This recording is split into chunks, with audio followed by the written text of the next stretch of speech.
Hello and welcome. It's Wednesday, the 28th of May. You're tuned in to our 10 a.m. newscast here on ARIRANG TV. Let's take a look at what's making the headlines. More than 20 people have been killed in a fire at a nursing home in southern Korea. Most of the patients at the facility were elderly and had mobility issues. No word yet on the cause of the blaze.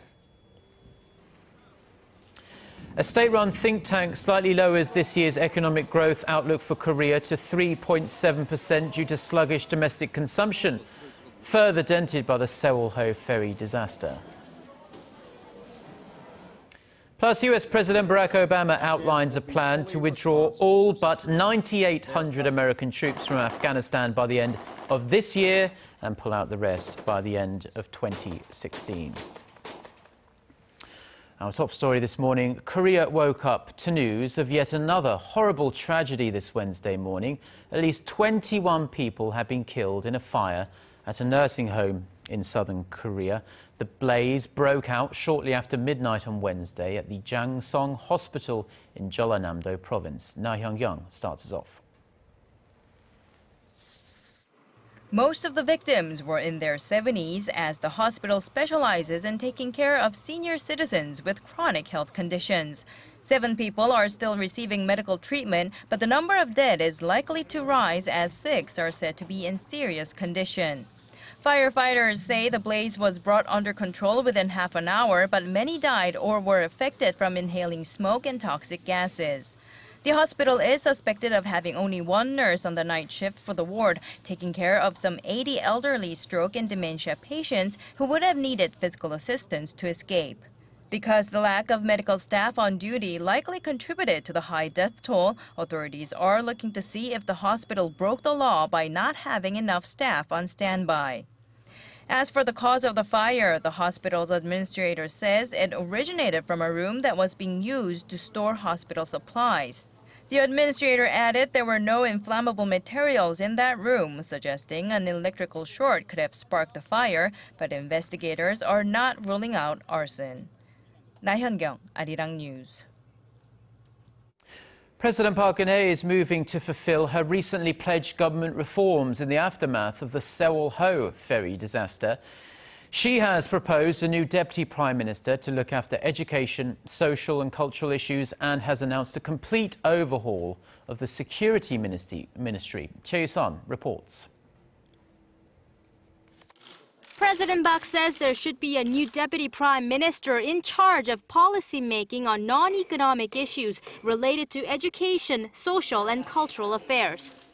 At a cabinet meeting Tuesday, the president said the current deputy and finance minister will continue to look after economic policies, while the head of the National Security Office handles Korea's foreign, defense and security issues.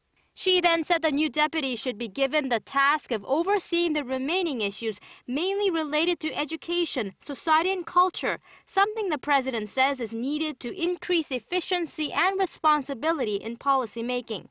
Meanwhile, the education minister is expected to take on the role of the new deputy. Officials at the presidential office say the troika system, with the prime minister in charge of law and order, public sector reforms and public safety alongside the 2 deputies, reflects the president transferring more responsibilities to the executive branch. The top office added that the Ministry of Security and Public Administration, which came under fire for its lax response to the recent ferry accident, will be renamed and its safety and personnel management roles removed. The ministry, however, will retain its tasks of managing government structure and other administrative affairs. Its current safety management responsibility will be transferred to the new Safety Ministry and personnel management to the new Personnel Ministry, both under the Prime Minister's office. The presidential office is expected to unveil a more detailed government restructuring plan on Wednesday, which it hopes passes Parliament as soon as possible. Chae-sun, ARIRANG News. Turning now to the latest on the search for those believed most responsible for last month's Sewol-ho ferry disaster. Korea's Justice Ministry says Interpol has arrested a daughter of Yoo Byung-un, the fugitive owner of the ferry operator. She was at a Paris apartment when she was taken into custody on Tuesday. She had been on Interpol's most wanted list and had had her passport revoked by Korean authorities. She had ignored several summons for questioning and faces allegations of embezzlement. Yu's daughter will be flown back to Korea soon. The search goes on for Yu Byung-an and his other children who are thought to be on the run. Turning now to inter-Korean relations, and Chinese Foreign Minister Wang Yi has called for revived dialogue in order to deal with North Korea's nuclear problem. Speaking at the Chinese embassy on Tuesday and wrapping up his two-day visit to South Korea, Wang emphasized the need for combined efforts by neighboring countries to restart the Sixparty denuclearization talks. And there has been, as we can see, a flurry of diplomatic activity in recent months and weeks to jumpstart the long-stalled Six-party talks on North Korea's denuclearization. North Korea, however, is refusing to make concessions on its nuclear program. Our Hwang Sang-yi sat down with Victor Cha. And Mr. Cha is the Korea chair for the Center for Strategic and International Studies. And she asked him whether he thought the talks would resume anytime soon. Bringing back North Korea to the negotiating table could take some time. In an interview with ARIRANG News on Tuesday, Victor Cha, Korea chair for the Center for Strategic and International Studies, said the United States has shown some flexibility, but that its offer remains unanswered.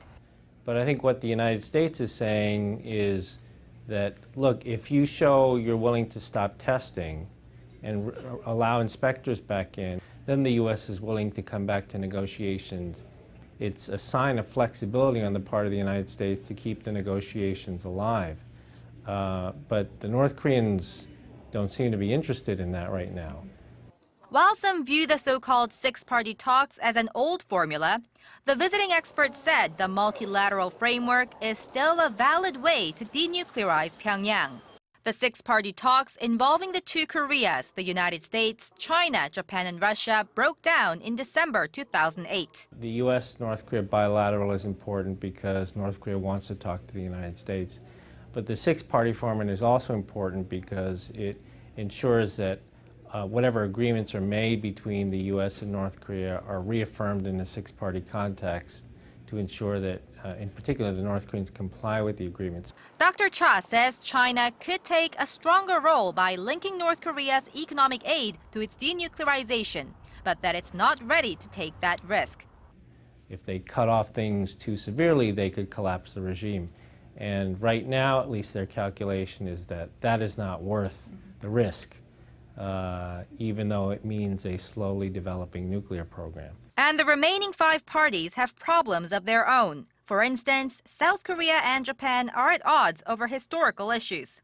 Dr. Cha says the friction will affect the ability to coordinate effectively on North Korea, which is why the two neighbors both need to take action. I certainly think that Japan should issue an apology for the comfort women. But if the Japanese issue an apology, I think the South Koreans have to be ready to accept an apology. Hwang Sang-yi, ARIRANG News.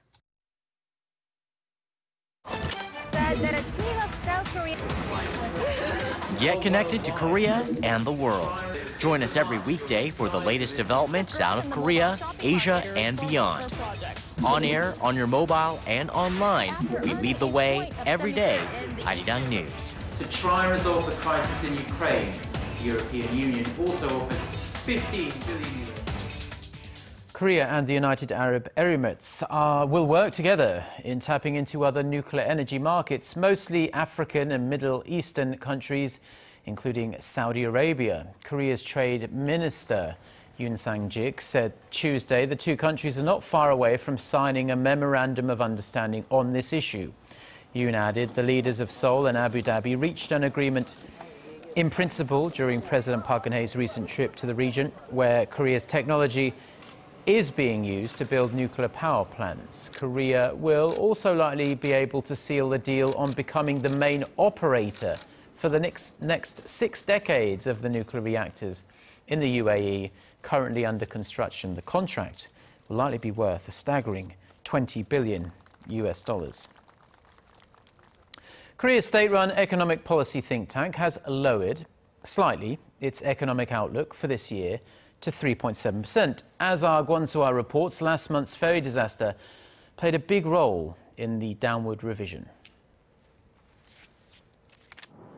A drop in private consumption is the main culprit that brought down the Korea Development Institute's growth forecast this year. This comes as consumers have been spending less since the Sewol-ho ferry disaster last month. Although the think tank did not see this as a long-term risk, the slow consumption pulled down the country's 2014 economic growth forecast to 3.7%. Number-wise, it's the same figure from its last projection. But given its recent adjustment in its GDP calculation, this reflects a drop of 0.2 percentage points. Not only dull consumption, but also growth forecasts in facility investment and spending in the construction were revised down. And against this backdrop, the KDI added that the country needs to allow a slight fiscal deficit for now, given the consumption slowdown, and called on the Bank of Korea to hold the key rate, saying it may be too premature to tighten the money flow. And it looks like worries over the ferry disaster's impact on domestic spending are resonating in the central bank as well. The May minutes from the Bank of Korea show some committee members did raise views that the ferry disaster may crimp spending and investment in the country. Kwon-soa, ARIRANG News. Now, a growing number of Korean women in their 30s are continuing on with their careers, with the number in the workforce reaching a record high last year. Our Shin Se-min tells us more. More Korean women are jumping in the workforce. The labor participation rate of women in their 30s hit its highest rate on record last year, albeit with minor growth. According to Statistics Korea, the percentage of women between the ages of 30 and 39 with jobs was 57% in 2013. The numbers in the age bracket have been growing, but only by about 1 percentage point each year since 2009, with the exception of 2008 when the global financial crisis hit. Experts mainly attribute the growth of women in the workforce to more women receiving higher education and putting off marriage. While the labor participation rate has been on a steady rise, Korea still lags far behind when compared to other countries. Among the OECD nations, Korea is one of the countries on the bottom of the list when it comes to the female labor participation rate. For instance, in 2012, the OECD average was in the low 70% range, while Korea was in the 50% range. And while government measures such as encouraging companies to provide more flexible working hours for women have helped raise the participation rate of Korean women, Kang added that the private sector needed to do more. Shin Se-min, ARIRANG News. Now, the so-called creative economy has been touted as the next growth model that is going to transform Korea over the coming years and decades. With this in mind, our Park Ji-won reports on the government's plans to nurture what they hope will be the next generation of creative thinkers. 26-year-old Lee Jun-min and his classmates have developed a program for a simple manual game. We wanted to create a game that requires interactive body movements like when we played with shadows as children. And university student Shin Jae-won has been involved in a storytelling business project. We realize the storytelling industry's immense possible influence on the creative economy, as it can provide an endless amount of new items. They are some of Korea's young pioneers with creative minds, the fuel that runs the country's creative economy. According to a definition by the United Nations Conference on Trade and Development, at the heart of any creative economy is the contents industry, which spans diverse sectors like film, music, and gaming. But these sectors are not new to Korea, which has the world's 7th biggest media entertainment industry, raking in some $45 billion in 2012. The nation's contents industry in total logged an annual revenue of nearly $90 billion last year, up more than 4% on year. Zeroing in on its great potential for growth, the government aims to increase its annual revenue further to nearly $120 billion by 2017. as one of many efforts to stimulate the nation's creativity, the first Content Korea Lab, a free public center equipped with diverse facilities like recording studios and video editing rooms, opened in Seoul. Content Korea Lab is where anyone with creative ideas can gather and fuse their minds with others to initiate new projects. The Culture Ministry plans to open 10 more centers nationwide by 2017 to act as hubs for inspiring and cultivating even greater creativity for the future. Park Ji-won, ARIRANG News.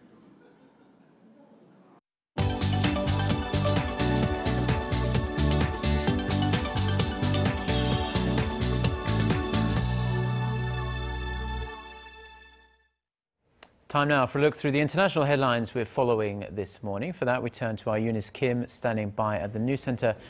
Eunice, US President Barack Obama has outlined a plan to significantly reduce the US's military presence in Afghanistan. That's right, Mark. It wasn't a complete surprise since President Obama did allude to it during his unannounced swing through Afghanistan this past weekend. But the plan would put a cap on America's longest war, now running for more than 12 years. The new plan entails formally ending America's combat mission by the end of this year, shrinking the 32,000-strong force to 9,800 troops by the end of the year, and cutting that number again by roughly half by the end of 2015 to a scale described as a normal embassy security contingent by the end of 2016. That is less than a month before President Obama leaves office. This plan, though, still contingent upon the approval of the Afghan government. Republicans, who have generally opposed troop reduction, called Obama's announcement a monumental mistake that allowed politics to trump over strategy. And over in Ukraine, dozens of pro-Russian rebels were killed in the fiercest battle yet between separatists and Kiev's forces that began as President-elect Petro Poroshenko was giving his victory speech early Monday local time. A representative from the so-called Donetsk People's Republic told Reuters more than 50 rebels were dead in the fight near Ukraine's second largest airport in Donetsk. Bodies were still being recovered as corpses were stacked in a morgue, several missing limbs. Meanwhile, Russia's foreign minister Sergei Lavrov called on Kiev to stop the bloodshed with the immediate halt of military action, adding that Moscow was ready for direct talks with Ukraine's new president. Thailand's military junta has detained former Education Minister Jaturon Chaisang, who emerged from hiding Tuesday to criticize the country's current military rule. In a surprise news conference at the Foreign Correspondents Club of Thailand, he said a coup d'etat was not a solution to the problems of Thai society and called for elections, warning of a potential disaster should resistance to the coup grow. He was apprehended shortly after that. Chaisang was the first member of the ousted government to make a public appearance. The junta has summoned and detained more than 200 people, including politicians, academics, and journalists, since assuming power last Thursday. And finally, the Malaysian government has released the raw transmission satellite data used to determine the flight path of Malaysia Airlines Flight 370 that remains missing after disappearing nearly 3 months ago. The Inmarsat data gave further evidence that the plane crashed into the Indian Ocean after detouring south and apparently running out of fuel. Officials say the search could take up to a year, with questions now being raised about how to proceed and how to split the growing search costs.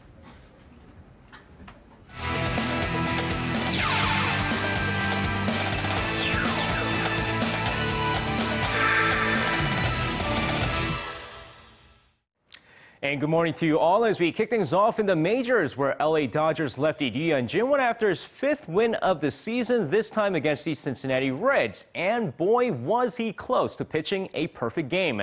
Then the first 21 batters he faced in the game, Lee Hyun-kyung retires all 21 batters, including 7 strikeouts. And while fans at Dodger Stadium were looking for their second straight no-hitter, Todd Frazier led off the 8th inning of the game with a double, breaking the perfect game. Lee Hyun-kyung would finish off after 7 1/3 innings, giving up 3 runs on 3 hits, but still earned his 5th win of the season as the Dodgers won the game 4-3. And moving over to football, where the South Korean national football team is set to face off against Tunisia later tonight in their tune-up match before heading over to Miami, Florida for their overseas training. Now, Tunisia might be ranked number 49 in the latest FIFA ranking, but Korea should have no problem facing off against the team. But manager Hong Myung-bo said it on Tuesday that they need to work on their defense and defending from set pieces will be important. He added that not getting hurt before the World Cup is the most important thing, as the match is set to take place at 8 p.m. at the Seoul World Cup Stadium. And moving over to figure skating, where FS Universe, a figure skating forum site, held a survey amongst the members of the forum site to vote for the worst scoring in figure skating history. With a list of some of the more controversial scoring in figure skating, 31.48% of the voters believe that Kim Yeon-ah was the victim of the worst judge score in history, referring to the controversial scoring at the 2014 Sochi Winter Games. Meanwhile, at the same time, Adelina Sotnikova was voted number 1 with the most inflated scoring in history at 25.70%. And now moving over to some Tuesday night's KBO action, the NC Dinos offense kicks it up a notch, beating the Hanwha Eagles 18-9. The Kia Tigers holding on to beat the Tucson Bears 8-5, and the Nexen Heroes win one over the SK Wyverns 10-5. Meanwhile, let's take a look at these Samsung Lions go for their 12th straight win, this time against the LG Twins. Of course, going into the game here, we go over to the second inning with a man on second. Josh Bell singles to the right side, and the LG Twins take the lead 1-0. But next play, Kim Yong-hee this time with an RBI infield single. This scores Josh Bell from third, and it's 2-0. Third inning, more from the LG Twins. This time, Chung Sung-hoon with an RBI single to center field, and it's 3-0. But here come the Samsung Lions. Fifth inning, Lee Ji-young with an RBI single to the left side, and it's 3-1. Sixth inning, Choi Tae-in this time singles to the left side. Deficit cut to 3-2. Seventh inning, Kim Sang-soo's sac fly to left field, and we're tied 3-3 before Navarro with a clutch single to the left field. Lee Ji-young scores, and the Samsung Lions have the lead 4-3. But at the bottom of the ninth inning, men on first at 30, wild pitch, Lee Byung-gyu scores, and we're tied 4-4. Next batter, Chung E-yoon this time. Here he goes, singles to the right side, and that scores Paek Chang-soo, and ball game over. The LG Twins win it 5-4. And staying with the KBO, the 2014 KBO All-Star Game is all set to take place on July 18th, and the venue for the annual event is all set. And of course, the venue will take place at Gwangju this time at the brand new Champions Field, where the Kia Tigers play their home games. Now, this is the first time in 5 years that Gwangju is hosting the annual summer event, and also the 5th time that the Kia Tigers are hosting the All-Star Game. Meanwhile, the Futures League All-Star Game will take place on the 17th before the KBO teams split up for the KBO All-Star Game. And that's going to wrap it up for me. This has been SJ. Have a great rest of the day, and see you guys again for your sports needs.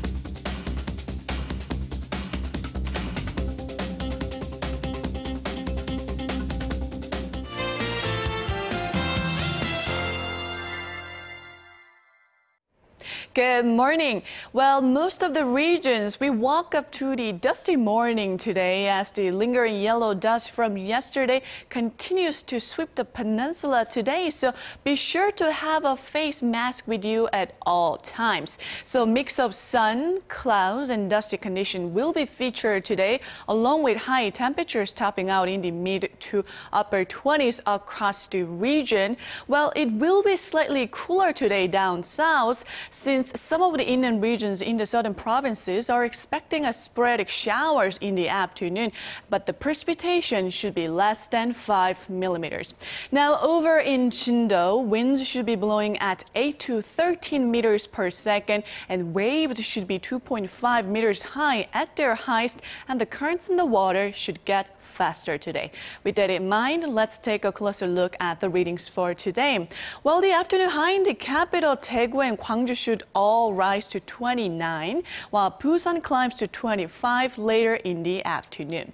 Now, let's see how other regions are looking.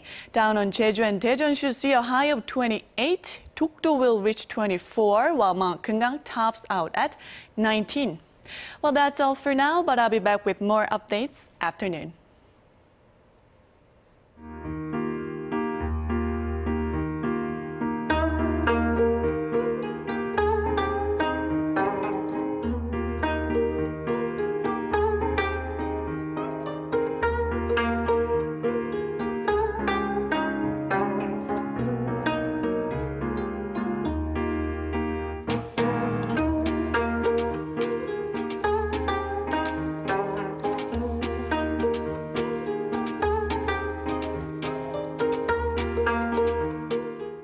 Okay, well, that's all for now. We'll be back with another newscast at noon Korea time. Until then, goodbye.